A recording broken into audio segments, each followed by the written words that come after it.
Les Nations Unies planifient leur soutien à la Cour pénale spéciale de la République centrafricaine. Les principaux domaines de cet appui ont fait l'objet d'une rencontre à Bangui.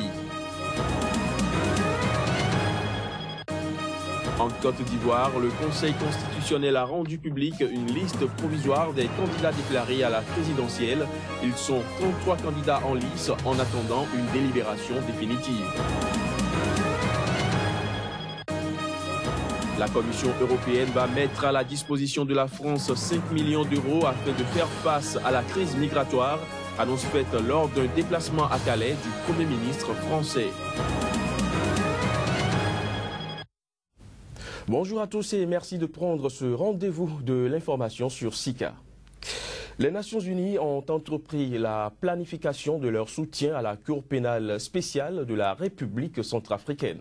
Les grands principes et les principaux domaines de cet appui ont fait l'objet d'une rencontre hier avec les acteurs de la justice. Le point avec Marie-Hubert Djamani, notre correspondant à Bangui. La mise en place de la Cour pénale spéciale exige un important travail de définition, d'explication et de communication. Les Nations Unies se sont engagées à appuyer les autorités centrafricaines à établir la Cour pénale spéciale conjointement avec la communauté internationale. Ce soutien prendra la forme d'un document de projet qui sera signé avec les autorités centrafricaines. Il était nécessaire de tenir un atelier dans ce sens afin de voir comment cette Cour va évoluer et quels sont les différents principes qui gouvernera cette Cour, les relations de cette Cour avec les juridictions ordinaires nationales ainsi qu'avec la Cour pénale internationale. La capacité de la Cour pénale spéciale à rendre justice et à lutter contre l'impunité soulève de grandes attentes tant pour la population centrafricaine qu'au sein de la communauté internationale. Dans l'esprit de la Cour, il s'agit d'identifier les activités qui pourraient atteindre une couche large de la population. Supposez qu'on a trouvé une fosse commune. Donc on peut créer, puisqu'on n'a pas pu identifier ceux qui ont été inhumés à cet endroit précis, on peut toutefois ériger un monument à leur mémoire. La loi portant création d'une Cour pénale spéciale, CPS, a été promulguée le 3 juin 2015. La loi prévoit que la CPS est une juridiction nationale avec compétence sur les crimes graves, y compris le génocide, les crimes de guerre et crimes contre l'humanité, commis en Centrafrique depuis le 1er janvier 2003. Pour que l'impunité que nous avons toujours décriée dans notre pays puisse au moins être résorbée, il y a lieu pour la Cour pénale spéciale qui va voir le jour. Quand elle existe, il faut qu'il y ait complémentarité entre celle-ci et les juridictions nationales. Il est reconnu que l'impunité est un facteur majeur des conflits en Centrafrique et particulièrement du dernier en date. La raison en est que les conflits similaires du passé n'ont jamais été suivis de mesures visant à juger les principaux acteurs responsables de crimes et violations. Nous restons en Centrafrique où le Conseil national de transition, qui fait office de Parlement, a adopté dimanche le projet d'une nouvelle constitution. Ce projet prévoit une limitation à 2 du nombre de mandats présidentiels, de même que la création d'une haute cour de justice. Voici les détails. Au nom de la représentation nationale, j'exhorte le peuple centrafricain, le moment venu, à voter massivement oui. C'est par ces mots qu'Alexandre Ferdinand Gandé, président du Conseil national de transition, a défendu le projet. Un projet de constitution qui prévoit notamment une limitation à 2 mandats présidentiels préalablement soumis à référendum. Le mandat présidentiel reste limité à 5 ans, mais ne sera renouvelable qu'une seule fois et ne pourra être prorogé pour quelque motif que ce soit. Il est aussi prévu la création d'un Sénat dont est dépourvu le pays, ainsi qu'une Cour pénale spéciale chargée de juger les crimes les plus graves. Les autorités de transition en Centrafrique peinent à se relever de décennies de troubles incessants ayant abouti en 2013-2014 à des violences intercommunautaires massives. Des violences qui perdurent ponctuellement dans plusieurs régions, toutes choses qui ont poussé les autorités à prévoir un référendum constitutionnel avec des élections présidentielles et législatives fixées pour le 18 octobre. Mais des difficultés logistiques et sécuritaires rencontrées dans plusieurs régions par les agents chargés du recensement électoral pourraient retarder ces échéances électorales déjà reportées par 2 fois. En Côte d'Ivoire, après la clôture du dépôt des candidatures le 25 août dernier, la commission électorale indépendante a transmis les dossiers de candidature déclarés au Conseil constitutionnel. Hier lundi, le Conseil a dévoilé à Abidjan la liste provisoire. Ils sont au total 33 candidats, dont 2 femmes, qui attendent le verdict de la délibération du Conseil constitutionnel. Chris Paterna-Sémian. Ils sont 33, dont 2 femmes, ayant déposé leur candidature auprès de la Commission électorale indépendante pour les futures élections présidentielles en Côte d'Ivoire. Depuis le 27 août, le Conseil constitutionnel a reçu de la CEI les déclarations des candidatures de ces personnalités, dont Alassane Ouattara, candidat à sa propre élection.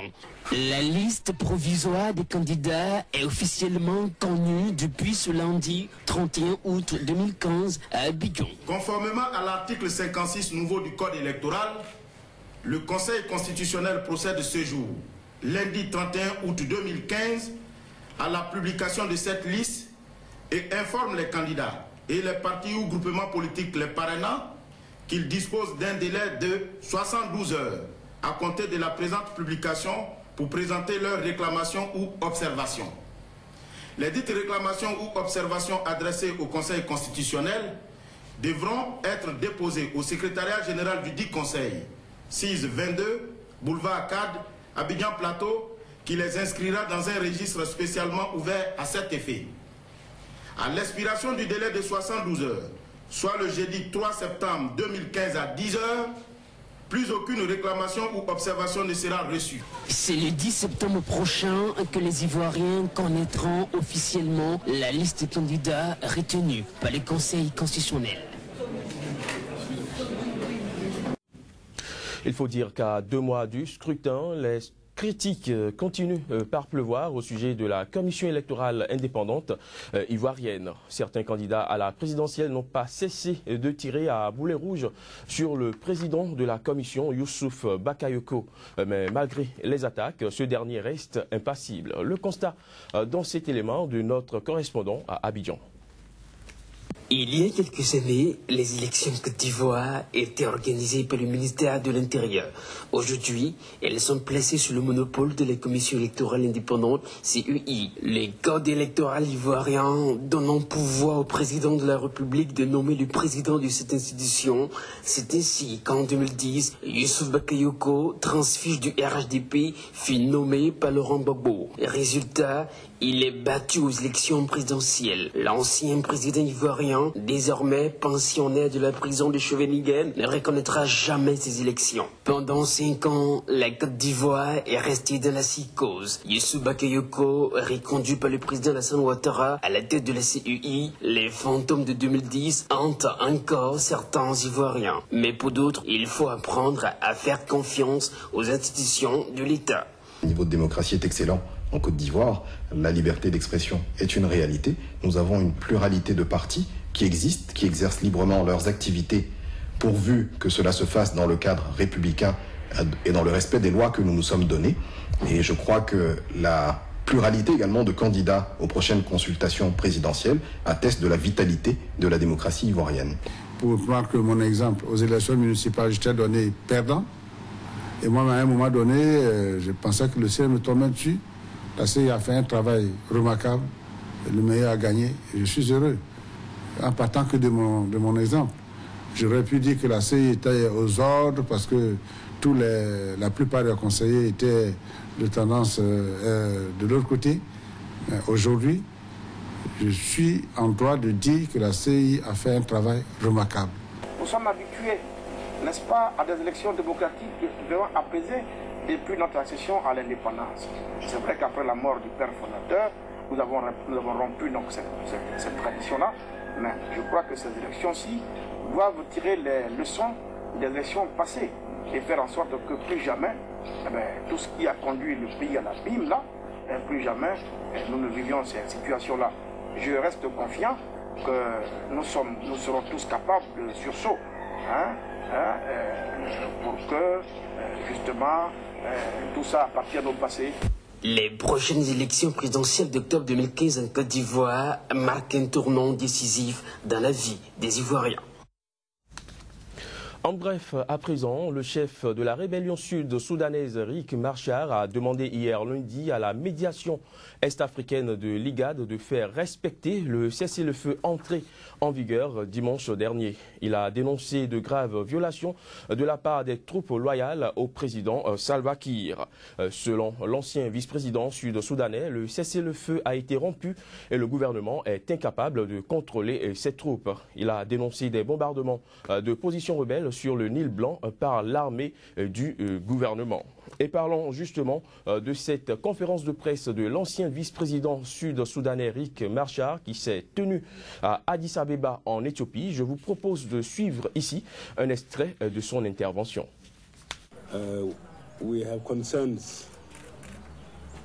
Nous nous inquiétons du fait que le cessez-le-feu ne tienne pas et c'est parce que le gouvernement est incapable de contrôler ses troupes. Et ses troupes au sol continuent de combattre. Nous parlons du cessez-le-feu. Depuis dimanche, les troupes doivent être stationnées sur leur position, mais le gouvernement bouge ses troupes vers nous, en particulier à Malakale.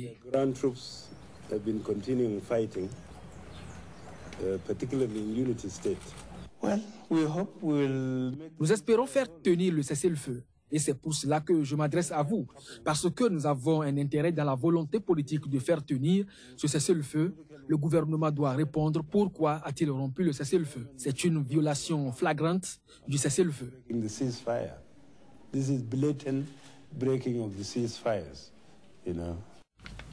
Hors du continent africain à présent, la Commission européenne va mettre à la disposition de la France jusqu'à 5 millions d'euros afin de faire face à la crise migratoire. L'annonce a été faite par son vice-président à l'occasion d'un déplacement à Calais avec le Premier ministre français Manuel Valls. Avec cette nouvelle aide de 5 millions d'euros, la France aura quasiment bénéficié d'un total de 50 millions d'euros d'aide depuis le début de la crise migratoire. En effet, Paris avait déjà obtenu 35 millions d'euros d'aide des Britanniques et 7 millions de l'Union européenne. Les images. Manuel Valls a annoncé lundi, lors d'un déplacement à Calais, la construction pour début 2016, avec le soutien financier de l'Union européenne, d'un campement humanitaire pour 1500 personnes. C'est la jungle de Calais où se massent des milliers de migrants dans des conditions misérables qui accueillera ce campement qui serait complémentaire du centre Jules Ferry déjà existant et qui accueille les migrants dans la journée. C'était également l'occasion pour le vice-président de la Commission européenne d'annoncer lors d'une conférence de presse commune avec le Premier ministre français l'octroi jusqu'à 5 millions d'euros supplémentaires à la France pour faire face à la situation des migrants à Calais. Cette visite nous offre d'ailleurs l'occasion d'annoncer que la Commission va accorder des financements additionnels à la France pour la gestion de la situation à Calais. Nous allons mettre à la disposition des autorités françaises jusqu'à 5 millions d'euros supplémentaires. Ces nouveaux fonds serviront à la mise en place d'un campement pouvant offrir une assistance humanitaire pour environ 1500 migrants résidant dans la zone autour du centre Jules Ferry. On l'a vu, on y était ce matin. Ainsi qu'à soutenir le transport des demandeurs d'asile de Calais vers d'autres destinations en France. Avec le soutien, le financement, cela vient d'être dit par le vice-président de la Commission. 5 millions d'euros qui viennent d'être annoncés. Nous soutiendrons ce projet.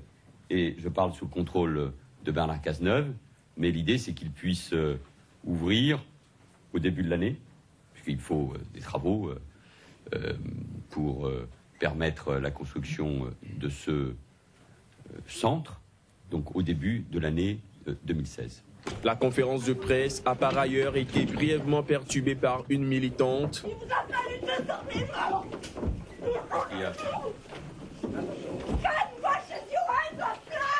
Il aura fallu 200 000 morts pour retrouver votre humanité, a-t-elle crié, en allusion au bilan de la guerre en Syrie. C'est la fin de